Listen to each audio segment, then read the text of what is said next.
Saan mo ba sa pinatingin ba't lumala ng ganito? Dadaling ko dapat siya sa health center, pero umalis siya nung nalaman niya yung tungkol sa'yo. Dok.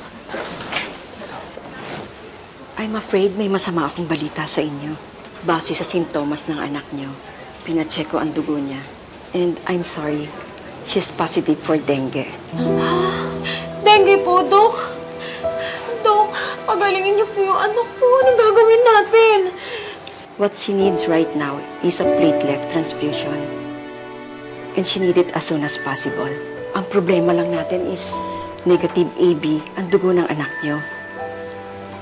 Mahirap kasi at hanapin ang ganong klaseng blood type. Kaya, kinakailangan ko i-test kayong dalawa upang malaman ko kung sino ang pwedeng maging donor ng anak niyo. AB negative po ako. Ako ang ama ni Lisa.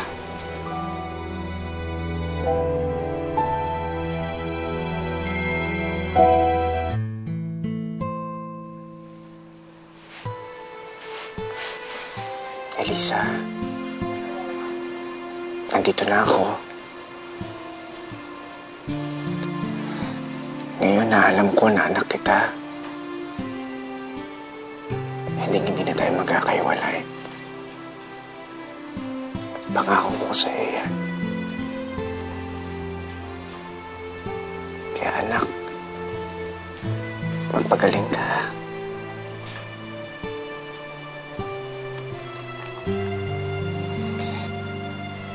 Ilang taong kang nawala sa akin.